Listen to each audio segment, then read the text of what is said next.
السلام علیکم 9th class, آپ کا مطالعہ پاکستان کا لیسن سٹارٹ ہو چکا۔ ہم چیپٹر نمبر 1 پر ہیں، پاکستان کی نظریاتی اساس۔ آج ہم 2 قومی نظریے پر بحث کریں گے، 2 قومی نظریے کو ڈسکس کریں گے۔ اگر ہم جنوبی ایشیا میں مسلمانوں کی تاریخ پر نظر ڈالیں تو ہم دیکھتے ہیں کہ برصغیر میں مسلمانوں کا اقتدار 8ویں صدی عیسوی کے آغاز میں قائم ہوا اور 18ویں صدی عیسوی کے آخر میں ختم ہوا۔ آخری مغل بادشاہ بہادر شاہ ظفر کو 1858 میں معزول کیا گیا، یعنی کہ اس کے عہدے سے ہٹا دیا گیا۔ مسلمانوں کے پورے دور حکومت میں ہم دیکھتے ہیں کہ انہوں نے اپنی رعایا، چاہے وہ مسلمان تھے یا غیر مسلم تھے، ان سب سے بہت ہی انصاف کا برتاؤ کیا۔ مغل خاندان کے آخری حکمران بہت نااہل تھے۔ اورنگزیب عالمگیر کے بعد مغلیہ سلطنت نے کمزور ہونا شروع کر دیا تھا، کیونکہ اس کے حکمران زیادہ تر نااہل تھے، شراب نوشی اور موسیقی کی محفلوں میں ڈوبے رہتے تھے۔ ان کی انہی عادتوں کا فائدہ اٹھا کے انگریز تاجروں پر مشتمل ایسٹ انڈیا کمپنی نے خوب فائدہ اٹھایا اور آہستہ آہستہ اس نے پورے ہندوستان پر قبضہ کر لیا۔ سر سید احمد خان وہ پہلے سیاسی رہنما تھے جنہوں نے یہ تصور پیش کیا کہ ہندو اور مسلمان 2 الگ الگ قومیں ہیں اور ان کے درمیان اتنے واضح اختلافات ہیں کہ یہ سارا ہمیشہ ایک ساتھ نہیں رہ سکتی۔ سر سید احمد خان 1817 میں دہلی میں پیدا ہوئے۔ اگر ہم ان کی شروع کی زندگی دیکھیں تو ہمارے سامنے یہ بات آتی ہے کہ متحدہ ہندوستانی قومیت پر وہ بہت زیادہ یقین رکھتے تھے۔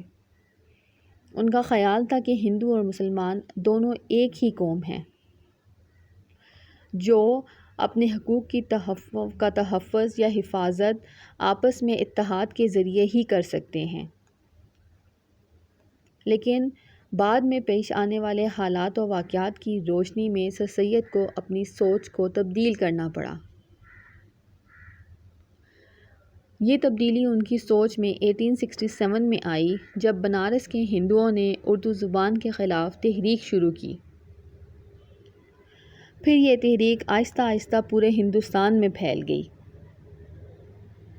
ہندو اردو زبان کی مخالفت اس وجہ سے کر رہے تھے کہ یہ زبان مسلمانوں کے دور حکومت میں پروان چڑھی تھی اور اس کا عربی اور فارسی رسم الخط ہندوؤں کے لیے قابل قبول نہ تھا۔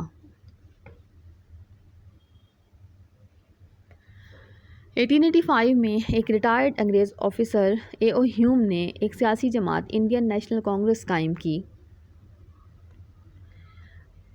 اگرچہ یہ جماعت ہندوؤں اور مسلمانوں بلکہ ہندوستان میں رہنے والے تمام لوگوں کی نمائندگی کا دعویٰ کرتی تھی، مگر اس کے اوپر زیادہ تر ہندوؤں کا غلبہ تھا۔ اس کی بیشتر پالیسیاں اور مطالبات مسلمانوں کے مفادات اور ان کے حقوق کے خلاف ہوتے تھے۔ جب سر سید احمد خان نے 2 قومی نظریہ پیش کیا تو مسلمانوں نے بھی اپنے لیے ایک الگ سیاسی جدوجہد شروع کی جس کا مقصد صرف اور صرف اپنے مفادات اور حقوق کا تحفظ کرنا تھا۔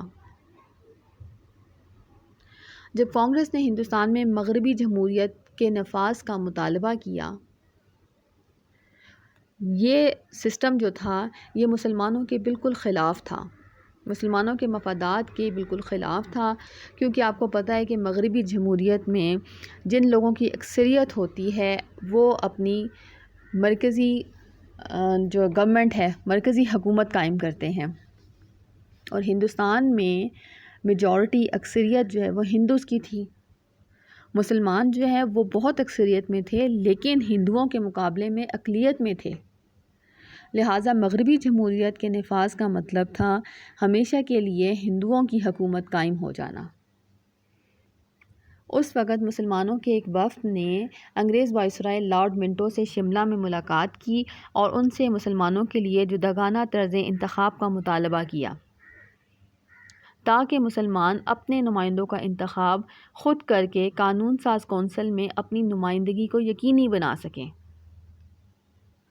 اب انڈین نیشنل کانگریس کو یہ چاہیے تھا کہ کیونکہ وہ تمام کمیونٹیز جتنی بھی لوگ جو ہیں وہ ہندوستان میں رہ رہے تھے ان کی نمائندگی کا دعویٰ کرتی تھی، تو اس لیے اسے اس چیز میں مسلمانوں کا ساتھ دینا چاہیے تھا۔ لیکن ہم نے دیکھا کہ انڈین نیشنل کانگریس اور باقی بھی جو ہندو تنظیمیں تھیں انہوں نے مسلمانوں کے اس مطالبے کی شدت سے مخالفت کی۔ 1905 میں جب بنگال کے صوبے کو انتظامی وجوہات کی وجہ سے 2 صوبوں میں تقسیم کیا گیا تو بھی ہندوؤں نے اور انڈین نیشنل کانگریس نے اس فیصلے کی صرف اور صرف اس وجہ سے مخالفت کی کہ بنگال کے دونوں صوبوں میں سے ایک صوبے یعنی مشرقی بنگال اور آسام میں مسلمانوں کی اکثریت قائم ہو گئی تھی، اور الگ صوبہ بننے کی وجہ سے مسلمانوں کے لیے بھی ترقی کے بہت سے مواقع سامنے نظر آ رہے تھے۔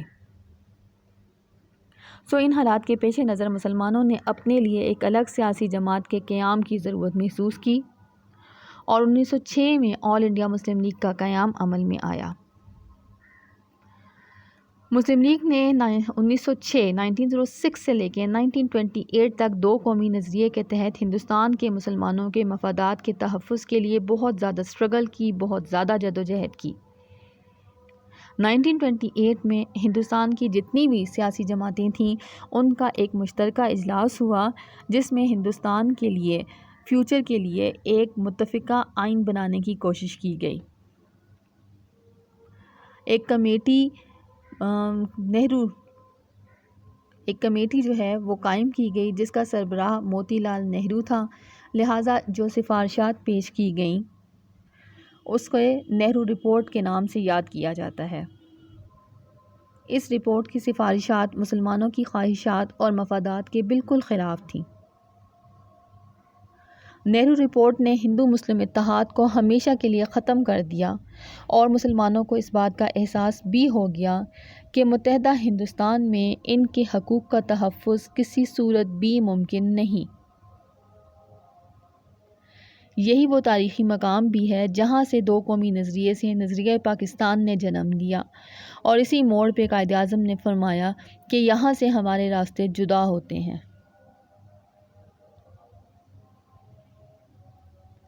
لیکن اس کے باوجود ہندوستان کے مسلمانوں اور آل انڈیا مسلم لیگ نے آخری وقت تک کوشش کی کہ ہندوستان کو تقسیم کیے بغیر مسلمانوں کے مفادات کا، ان کے حقوق کا تحفظ کیا جا سکے۔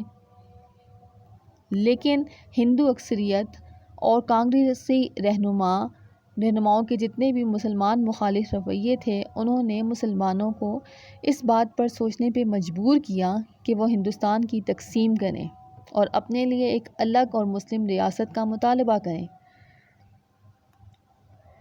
1937 میں ہندوستان میں جب صوبائی اسمبلیوں کے انتخابات ہوئے تو ہندو اکثریتی صوبوں میں کانگریس نے کامیابی حاصل کی۔